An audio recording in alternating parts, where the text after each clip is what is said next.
This video was originally planned as a short, but honestly, I couldn't fit everything I wanted to say into that 1 minute time limit. So in order to do this topic justice, here we are dedicating a full video to the Crown of Emphidia.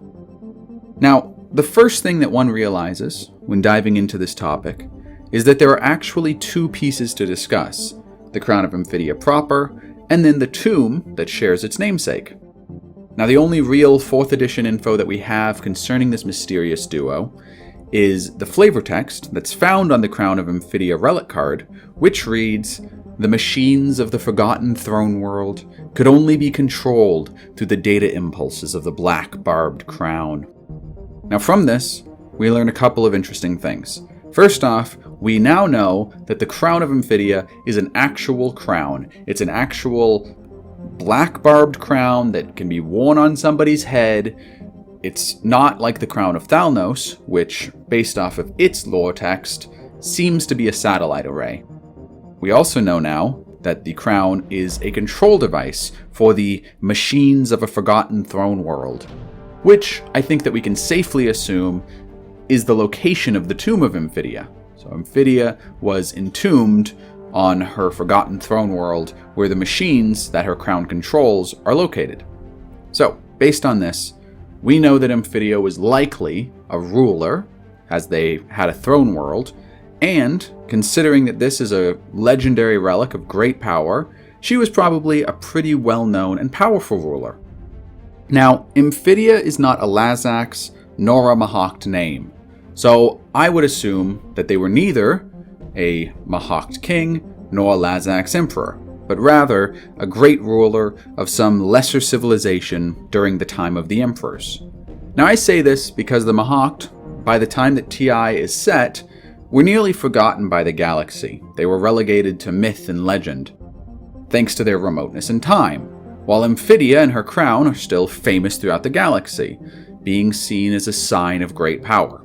Now, I do grant that this is conjecture. An argument can easily be made that Amphidia lived in a time before the Lazax, possibly even a time before the Mahacht, and that's why her crown is so mythic and legendary, because of that remoteness in time, and we don't know anything about it, so I can't really say here nor there, but I will say I personally think that Amphidia lived during the reign of the Mahacht and was likely the ruler of a lesser-known civilization. Now, you might be thinking, how do you even know that Amphidia was a character and not some location or something like that? Well, I'm sorry to burst your bubble, but I actually had Dane confirm this one. I talked to him and I was like, yo, is Amphidia a character? And he was all like, yeah they are. What's up? So, Amphidia is confirmed to be a character. I would assume that she was likely the one who wore the crown, so Amphidia is the ruler of this lesser-known civilization, based off of all of this conjecture. It's starting to really unravel, you see. We're starting to really get into the weeds of conjecture. But we're going to go even further, because based solely on the phonetics of the name Amphidia, I would say Amphidia is either a human or a Letnev, and then maybe a Hylar or a Winu. The other races have really particular naming conventions, so they're out. But Amphidia could be the ruler of some unknown civilization, one that we haven't seen yet, that's either fallen from prominence or it's been wiped out. Now, personally, I think it's been wiped out for reasons we're going to get to in a moment, but I also think that this is the most likely scenario is Amphidia is a ruler of a lesser-known civilization that we just haven't heard of before. Or maybe we have. Maybe it's the Seminora, and Amphidia was the founding ruler of the Seminora. I don't know. I actually kind of like that idea. But I don't think that they are human, or Letnev, or Hylar, or Winu, just because I think that it adds more mystery and intrigue to the setting if there's rulers from ancient times, from other fallen great races. I think it deepens and enriches the setting instead of just going, oh yeah, it's just another Letnev ruler, blah blah blah blah blah. Boring. Alright, finally, as a victory point tends to be an abstraction of a race's rise to imperial prominence, I would say that the reason that the Crown Tomb combo gives a victory point in-game is that the machines of this lost throne world help the civilization that finds them to advance, either economically, technologically, or militarily. Thus, they rise in prominence and get even further along in the running to become the next great power of the galaxy. So, that's just, take that as you will.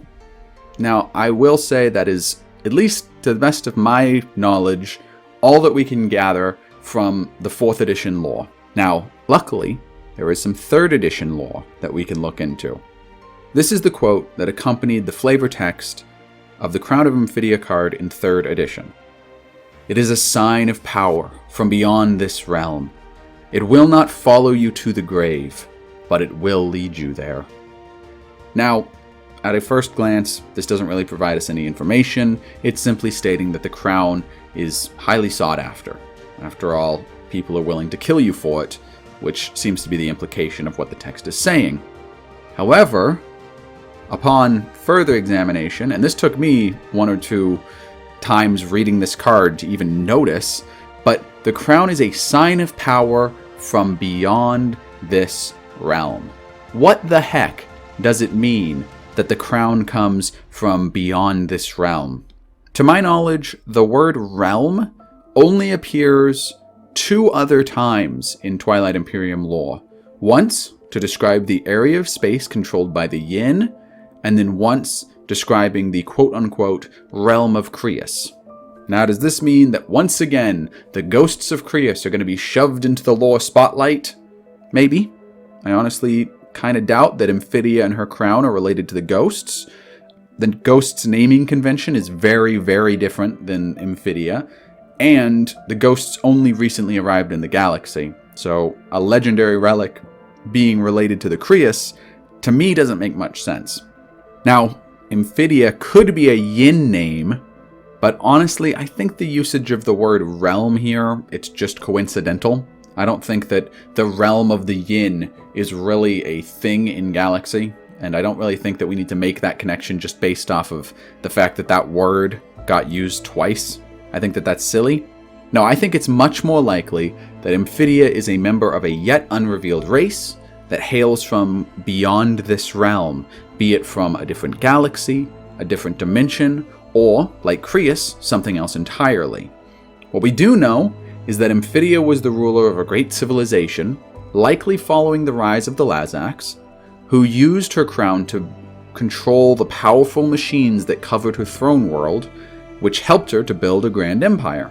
The civilization that Amphidia built has since been lost, likely because the Lazacs do not suffer competition.